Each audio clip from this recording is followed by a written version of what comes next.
자, 이어서 민상 김민석 수석 모셨습니다. 네.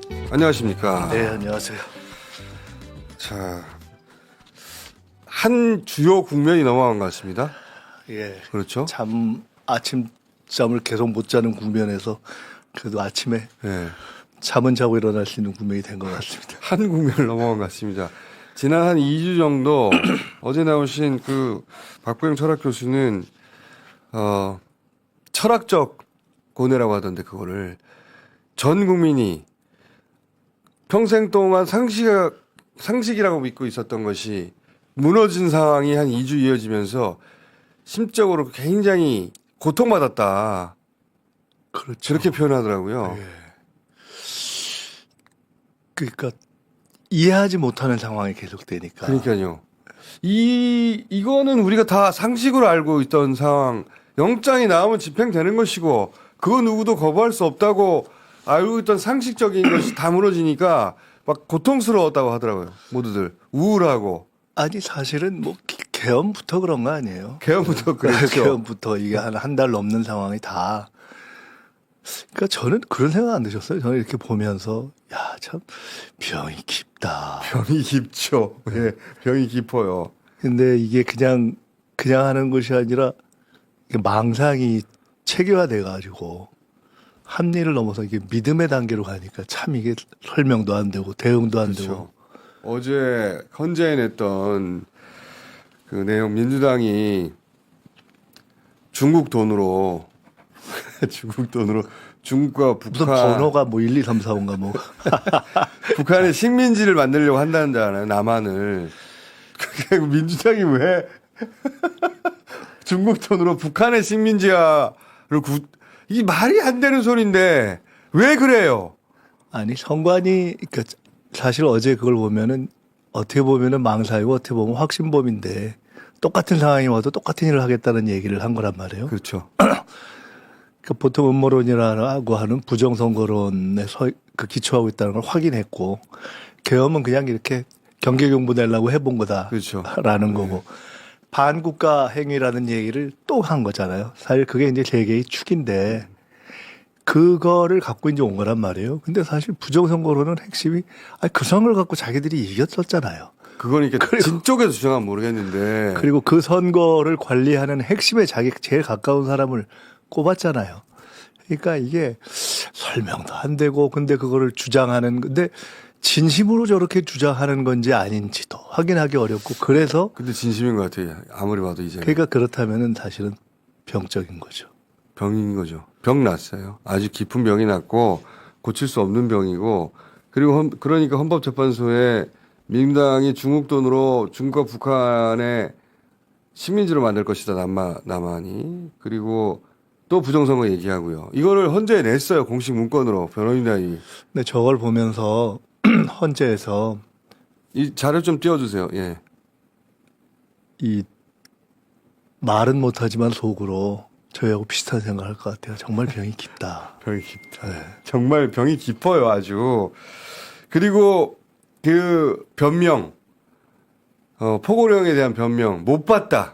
김용희 의원이 과거 거를 뺏겼는데 내가 못 잘못 봤다. 뺏겼다. 잘못 뺏겼다. 그거는 거의 어디 고등학교 때 뒷줄에 앉아있다가 컨닝할 때 번호를 잘못 뺏겼다. 딱 그 수준이잖아요. 한마디로 김용희 의원이 뺏기는데 그 뭡니까 국회 해산권이 있던 시절의 거를 보고 뺏겨가지고 잘못 뺏겼는데 윤석열은 못 봤다는 거 아니에요 그거를. 아니 근데 그 뺏기는 거에 제일 뒤에는 또 전공의 처단 문제가 들어있잖아요. 예. 그러니까 말이 안 되는 거예요 그냥. 그러니까 전공의 처단은 뺏긴 게 아니고 집어넣은 건데 잘못 뺏겼다고 헌재했어요.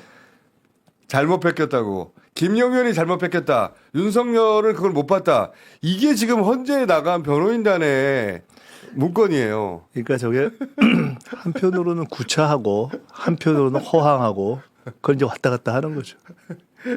저런 사람들이 그 평생 영구 집권하려고 계엄을 하고 그리고 자기한테 방해되는 사람들 다 죽여버리려고 김민석 의원도 계엄 성공했으면 이제 오래 못 살았죠. 이번에 계엄이 성공했으면은 예. 저게 그러니까 이후에 설명이 안 되기 때문에 관련됐던 많은 사람들이 실종됐을 가능성이 있다고 저는. 아니 의원님은 첫 번째 체포 대상에 들어갔으니까 그 사람들 대부분은 저기 어디 수장되거나 했을 거 아닙니까? 예. 그냥 저희가 잘 넘겼습니다. 지금 생각하면 아찔아찔해요. 처음에는 금방 해제돼서 아 이게 헛소리하게 했구나 그렇게 생각했는데 알고 보니까 오랜 세월 준비했지만 정말 기적적으로 해제된 거였어요. 그렇죠. 기적적으로. 근데 이번에 보면서 참 느끼는 게 그 계엄 그 당시는 결국은 시민들이 막은 것이고 맞습니다. 체포 과정은 마지막에는 굉장히 구차했지만 결국은 경호처의 일선 직원들이 결국은 맞습니다. 반기를 들면서 예. 무너지는 거여서 아 이제는 어떻게 어떤 음모를 아무리 허황하게 해도 되지 않는다는 그런 교훈을 아주 정말 무섭게 이번에 이제 남기고 간 그런 시기가 됐다 이렇게 생각이 들더라고요. 그러니까 그 한강 작가가 예 했던 말 과거가 현재를 구원하고 죽은 자와 산 자를 살린다는 말이 정말로 맞는 게 이 경호처도 그랬고요. 그리고 국회를 막았었던 사람도 그랬고 그리고 남태령에서도 그랬고 그렇죠. 보면은 새로운 세대가 국회에서도 그 새로운 세대라고 할 수 있는 젊은 군인들이 사령관이 지시하는데 안 들은 거거든요. 주저주저 하면서. 그리고 20, 30대 여성들이 거리로 나와서 우리한테 새로운 영감을 주고 그리고 지금 경호처에서도 그 젊은 직원들이 이건 아니라고 거기서 무너진 거란 말이죠. 제가 사실 이제 지났으니까 말씀을 드리는데 그 군 인권 상담소장 하는 임태훈 소장 네. 아시죠? 예. 임태훈 소장이 제가 계엄 문제를 제기했을 때 중간에 한번 만났어요. 예. 계엄하기 전에. 근데 본인은 계엄을 할 거라고 믿는다는 거예요. 본인은. 아니, 확실한다. 예, 지금 소수 중에 움직임을 한 명이네요. 보니까. 예. 움직임을 보니까. 근데 만약에 계엄령을 내리면 실제 지금 젊은 군 장병들의 반응이 어떨 것 같냐고 저한테 물어보더라고요. 근데 그 답이 끝내줬어요. 내가 그걸 듣고 뭐라 그러는지 아세요? 그 일단 그때 답이 뭐였냐면 소장이 뭐라고 그랬어요, 임 소장이. 근데 계엄 수당은 줍니까? 라고 말할 것이다. 이렇게 반문할 가능성이 있다는 거예요. 아하. 근데 이제 그것이 너무 황당한데 예. 너무 그럴싸한 면이 있잖아요. 그렇죠, 그렇죠. 그러니까 역으로 보면 그렇게 너무나 시대에 맞지 않는다는 거예요. 예. 그러니까 한편으로는 그런데 그러니까 그럴 정도로 이게 재밌는 지금의 통찰이다. 정서에 맞지 예. 않는다는 거예요. 그렇죠. 근데 그런 상황에서 한 거죠, 저 사람들이. 그러니까 상명하복할 것이라고 아무리 부당한 짓이도 자기들은 그런 군 시절을 보냈으니까 생각한 것인데 이 병사들은 현장에 갔다가 이건 안 맞지 않나? 우리가 훈련받은 거 시민들을 향해 총기를 겨누르는 게 아닌데 그러니까 뭐 실제로 계엄수당 얘기가 나왔겠습니까? 많은. 그러나 그런 정도로 예. 전혀 이 시대와 맞지 않는 발상을 한 거죠. 사실은. 그러니까 경호처 젊은 직원들도 그랬던 것이고 그리고 키세스단이라고 하는 그분들이 바라보는 세대 그 세상하고 그 기성세대가 보는 세상하고 다른 거예요. 그런데 지금 그 새로운 세대가 우리를 구하고 있어요 지금. 그럼요. 그 점에서 참 이 세대에 고맙습니다. 예. 한편으로는 전화 김민석 의원은 이제 가도 되겠다라는 생각도 저는 그런 생각도 하고 저분 이 세대에게 고맙다는 생각을 전 처음으로 했거든요. 야, 네. 이 세대에게 고맙다. 굉장히 중요한 국면에서 우리를 다 살려내는구나. 그렇습니다. 지금 말씀처럼 계엄 당일에 국회를 막은 시민 그리고 남태령 맞아요. 그리고 경호처의 마지막 그리고 네. 그것은 보면은 이 새로운 시대의 새로운 세대의 힘이 막아낸 거거든요. 자, 그러면 좀 더 무거운 얘기를 좀 해보자면 이제 국조특위 진행되지 않습니까? 네. 국조특위가 이게 언제까지 진행되는 겁니까? 이게 지금 한 40일, 50일 이상 가게 되어 있는데요. 그러네. 근데 그 사이에 이제 이틀 했습니다. 이틀. 이게 기관 보고받은 거죠. 아직 본격적인 건 아니고 기관을 불러가지고 보고받은 정도 했는데 그 사이에 특검도 재추진하는 거죠. 그렇습니다. 특검은 지금 오늘 내일 사이에 예. 저희들은 이제 안을 만들어 놨고 국민의힘이 안을 만든다고 하고 있는데 오늘 이제 확인해야죠. 그래서 하여간 오늘 내일 사이에는 저희가 이걸 처리해야 된다고 보고 있습니다. 많이 안 끌 수가 없어서. 내란 특검 같은 경우에는 아슬아슬하던데요. 지난번 부결될 때 두 표 이제 모자라는. 두 표까지 온 거죠. 예. 제가 국민의힘 의원 한두 분 이렇게 얘기를 해보니까 그중에서 뭐 비교적 조금 상황이 정리되기를 바라는 분들 같은 경우는 어떻게든 해서 예. 조금이라도 그러니까 그분들 입장에서 자기들 입장이나 명분을 맞춰서 좀 해결했으면 좋겠다. 그럼 자기네 내부에서도 조금 더 이탈할 수가 있을 것 같다. 뭐 이런 얘기를 하는 분들이 있더라고요. 그 지도부는 권성동 이런 분들은 보니까 그 윤석열과 함께 가가지고 이 국면을 돌파하고 대선까지 그렇게 치를 생각이 있는 분들이 있고 한편에서는 아니 어떻게 내란과 같이 가냐 이런 분들이 분명히 내부적으로 있는 거죠 지금.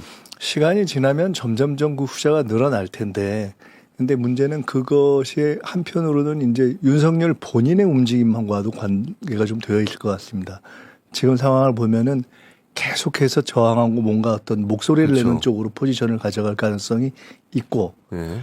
그것을 근거로 해서 아주 극우의 어떤 강성 예. 지지층의 표를 가지고 대선 후보나 예. 혹은 또 그 이후까지 바라보려는 그 내부의 사람들이 있기 때문에 그게 통상적으로 국민의힘이 우리가 이런 일이 있을 때 과거 같은 경우는 정상적으로는 최소한 사과하거나 아니면은 고개를 숙이거나 이러면서 한번 그 다음 국면으로 넘어가잖아요. 예. 근데 지금은 전혀 그렇지 않잖아요. 이번에는 그냥 윤석열과 함께 가려고 하는 게 주류인 것 같아요. 그것이 지난번보다는 그렇게 될 가능성도 좀 있는 것이 아닌가.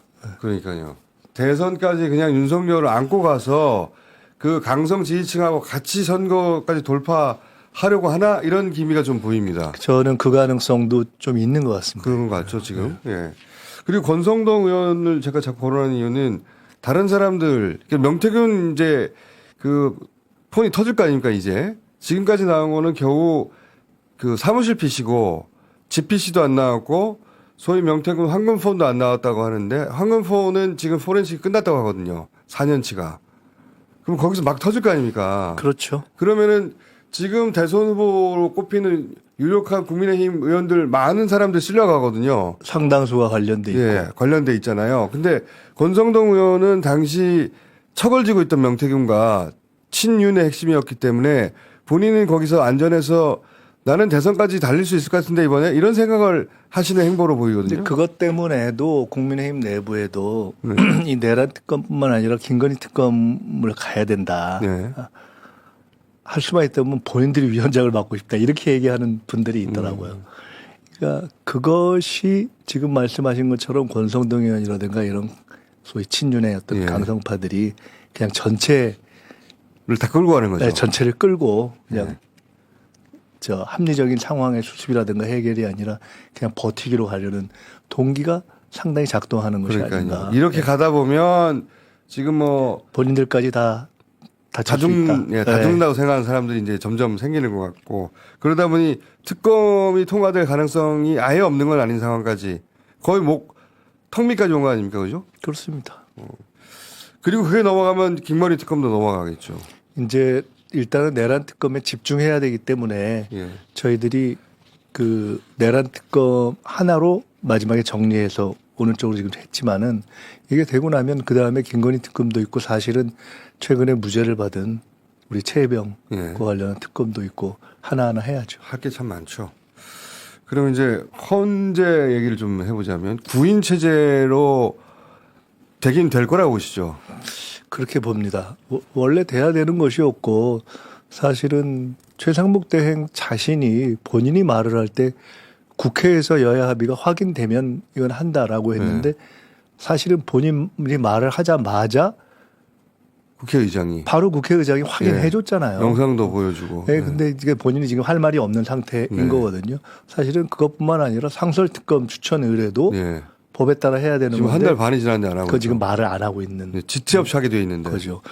그래서 저는 사실은 이렇게 입장이 난처하니까 저렇게 해놓고 그 다음에 그냥 헌재의 권한쟁의를 통해서 나를 밟고 가라라는 식으로 당하기를 기다리나 라는 생각조차 사실 들 정도였는데. 그분도 대선 나오려고 하는 것 같은데. 근데 어쨌든 뭐 되겠습니까?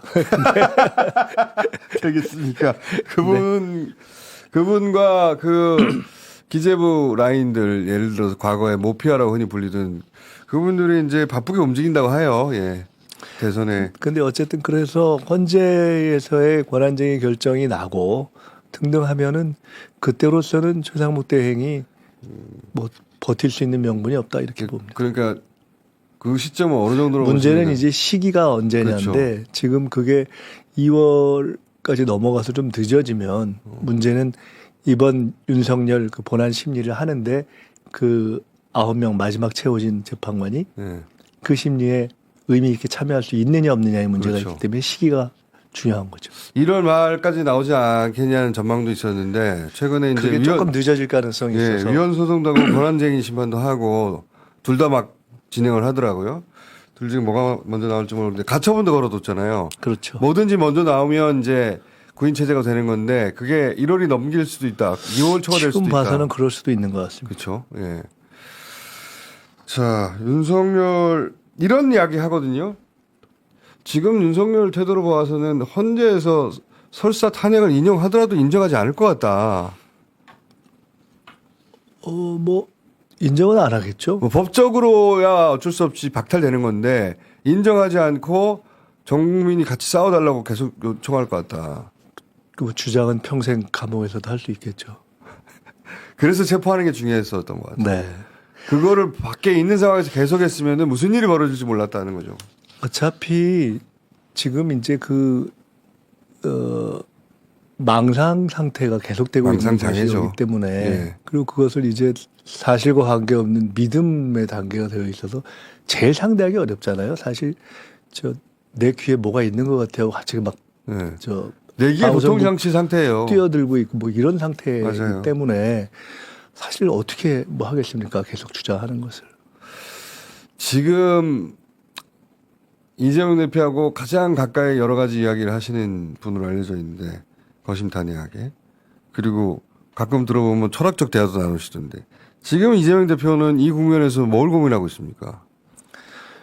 원래 계엄 직전에 제일 많이 고민을 했던 주제는 트럼프 대통령 당선 이후에 이 변화한 상황에서 경제와 통상에 대한 대책을 어떻게 할 것인가. 이거 워낙 큰 판의 변화가 있기 때문에 그것이 나라로서도 제일 큰 숙제고 민주당이나 또는 이재명 대표 개인으로서도 제일 집중해서 고민해야 되고 또 공부해야 될 주제고 거기 때문에 사실 그에 대한 얘기를 제일 많이 했던 것 같습니다. 제일 고민이 컸었고 계엄으로 인한 뭐 충격이 지금 뭐 지나간 후에는 다시 이제 경제 이 문제에 대한 고민이 트럼프 제일 시대를 집중을 어떻게 했습니다. 맞이해야 할 것이냐 우리 공동체가 그리고 실제로 저희 이제 당의 회의실에 보면은 바로 옆에 이제 환율을 포함한 경제 상황판이 있거든요. 근데 그거를 굉장히 자주 봅니다. 이게 어제 체포되고서 환율하고 시장이 조금 그렇죠. 그렇잖아요. 변화가 있었잖아요. 지금 보면은 이 계엄 이후에 이것을 수습하는 것이 지연될 때마다 맞아요. 그러니까 탄핵 가결이 안 돼서 지연될 때 헌재 재판관 임명이 지연될 때 그다음에 체포가 불발할 때 불확실성이 올라갈 때 불확실성이 계속될 때 그때마다 사실은 시장이 출렁출렁했거든요. 맞죠. 이제 그거를 계속 보면서 사실은 다들 굉장히 답답했습니다. 그러니까요. 윤석열이 자기 못 잡아가게 막으면서 그 2주간 또 추락한 경제가 어마어마합니다. 예, 국가 경제 차원에서. 자, 이렇게 되면은 탄핵이 구인 체제가 되면 거의 인용될 가능성이 높을 것 같은데. 구인 체제가 되는 것이 일단은 원칙적으로 맞고 또 완성태가 되는 것인데 사실은 대부분 이야기를 들어보면 구인 체제가 이 현재의 8인 체제로서도 그 자체는 너무 이게 심플하기 때문에 그렇지 않습니까? 요건이 되냐 안 되냐. 계엄을 선포할 요건이 됐냐. 그다음에 절차가 맞았냐. 예, 포고령이 위헌이 아니냐. 그다음에 예. 뭐 국회 침탈을 했냐 안 했냐. 예, 선관위 침탈했냐. 이런 부분이 아니냐. 너무 사안이 명확하고 아주 심플하게 정리했더라고요. 그다음에 네 이미 가지로. 사실은 국회에서의 무슨 한덕수 전 총리를 포함한 사람들의 답변이라든가 예. 상임위에서 각 그 관계됐던 군인들의 답변이라든가 이런 걸 통해서 사실은 이미 다 나와 있거든요. 그렇죠. 이미 서증 자료와 영상 자료로 다 확보되어 있는 것이어서 그 자체에 대한 판단이 그렇게 복잡하고 어려울 것으로는 보지 않습니다. 그런데 마지막까지 저는 경례를 놓치지 않으려고요. 네. 그쪽도 죽느냐 사느냐의 문제여가지고 할 수 있는 모든 일을 다 할 테니까 이 재판관이 끝까지 이 상식선 안에 있을 것인지 그 계속 저는 모니터링 하려고 하는데 구인 체제가 그래서 인용이 된다면 60일 이내 대선이잖아요. 네. 그러면 결국은 지난 그 2022년 대선처럼 아니 2017년 대선처럼 17년. 5월이 되는 거예요. 좀 늦으면 6월 초가 되는 것이고. 글쎄요, 현재 일정으로 하면은 2말 3초를 넘기기 어렵지 않겠냐 이렇게 얘기를 하고 오늘 네. 아침에 어디 이준석 가 얘기해 놓은 걸 보니까 이준석 의원은 2월 해서 4월 대선을 하지 않겠냐고 예측을 해 놓은 게 그렇게 있더라고요. 빨리? 네. 근데 어쨌든 2말 3초면 그대로 이제 파면이 진행이 된다면은 5월 대선이 되는 거죠. 4말 5초, 예. 5월 넘어가지 않을 가능성이 높다고 4월 말 봐야죠. 5월 초. 예. 이게 좀 늦어진다면은 5월 6월까지 가는 건데 이준석 의원이 끈이 다 떨어져가지고 뭘 알긴 아는가 모르겠는데 아니, 그런 근데 전망들이 많긴 합니다. 네, 헌재를 이렇게 쭉 본 분들의 이야기가 대부분 그렇게 보는 것 같습니다. 자, 그러니까 우선은 체포되고 구속영장이 발부돼서 완전히 수감되는 것까지가 일단락인 것 같고 첫 번째 단계. 그 다음에는 이제 헌법재판소 판결 그리고 나서는 대선 이렇게 3단계까지 다 가야 내란이 비로소 종식이 되는 거죠. 네, 사실은 탄핵 가결을 한 이후에 어제까지의 상황이 굉장히 힘들었습니다. 가장 스트레스 받았던 것 같아요. 다들 스트레스 많이 받으셨고 잠도 못 주무시고 민주당에 대해서도 굉장히 비판의 소리가 많았고 뭐 하냐. 저희가 문자가 네. 진짜 몇백 개, 1000개씩 오거든요. 그 경찰한테, 공수처한테, 민주당한테 돌아가면서 왜냐면 국민들이 스트레스를 너무 받거든요. 힘드시니까 그걸 이해할 수 있죠. 예. 근데 그 국면이 제일 이제 어려운 국면이었는데 그 국면 가운데서 우리가 꼭 넘어가야 될, 꼭 짚어야 될 두 가지가 하나는 어쨌든 헌재의 이 심리 체제를 6인을 넘겨서 확보하는 것이고 예. 두 번째로는 체포였죠. 체포였죠. 이제 그 외에 이제 특검의 진행과 국조가 있는데 예. 특검은 아직 해결이 안 됐지만 국조는 시작이 됐고 예.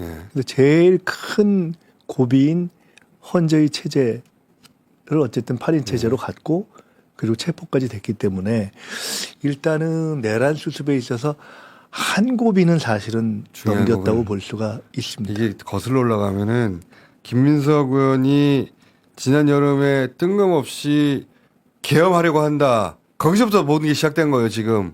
되돌아보니까. 물론 계엄하려고 하는 시도는 그것보다 훨씬 더 오래전으로 거슬러 올라가는 것 같고. 근데 이제 세상에 물 밖에 나온 것은 그때가 처음이었고 나중에 전체 복귀를 하겠지만 김민석 의원과 김병준 의원, 박선원 의원 같은 분들이 계엄이 있을 것을 믿고 그리고 민주당 의원들을 준비시키고 이재명 대표가 거기에 대해서 머릿속으로 시뮬레이션을 해왔기 때문에 그날 그렇게 신속하게 모여서 해제할 수 있었지. 안 그랬어 봐요. 가끔 생각하거든요. 정말 끔찍한 일이 벌어질 뻔했다. 하여간 그렇습니다. 정말 끔찍한 일이 벌어질 뻔했어요. 지금 이 정신 상태의 자가 군 통수권을 가지고 얼마나 마음대로 휘둘러 댔겠습니까? 지금 입법부와 행정사법 이거를 다 장악하려고 했던 거잖아요. 영구집권 하려고 했어요. 그런 거죠. 예. 이제 그렇게 하고 정리하고 그 뒤에 이제 김건희 집권까지 가는 시나리오를 그러니까요. 짜지 않았을까. 사실은 그렇게 보는 거죠. 그러니까요. 네. 왜냐면 자기 뒤에 누가 오는지 확인이 돼야 안심을 하죠. 그래서 김건희 통일 대통령 이야기가 나온 거고 자기들은 원래 구테타로 집권하고 나서 전 세계가 다 마찬가지인데 영구집권을 꿈꾸지 않는 자들이 어디 있어요. 이번 계엄은 했다면 참 우리가 상상할 수 없을 그런 많은 일들이 일어났었을 것이다. 그럴 수밖에 없는 것이 너무 말이 안 되고 너무 합리적이지 않고 너무 근거가 없기 때문에 그 상황이 발생한 이후에 모든 불법과 부당에 누적으로 계속 갔을 거거든요. 그러니까요. 그러니까 그것이 정리가 되기가 참 어려워서. 그러니까 사살도 그랬을 나오고 온갖 플랜들이 어떻게든 정당화시키기 위해서 플랜들을 짠 거죠. 예. 아직 그 사살과 관련 어두운 부분은 아직 밝혀지지 않았는데 그 대목이 밝혀지기 시작하면 아주 세상이 기겁을 할 거라고 봅니다. 네. 자, 첫 단계가 넘어가서 사실은 여기까지 오는데 아주 중요한 역할을 한 김민석 의원을 모셨습니다. 자, 두 번째 단계 넘어가면 또 모셔야 될 것 같고 다 끝나고 나서 또 모셔가지고 다큐 한번 만들어야 될 것 같아요. 자, 오늘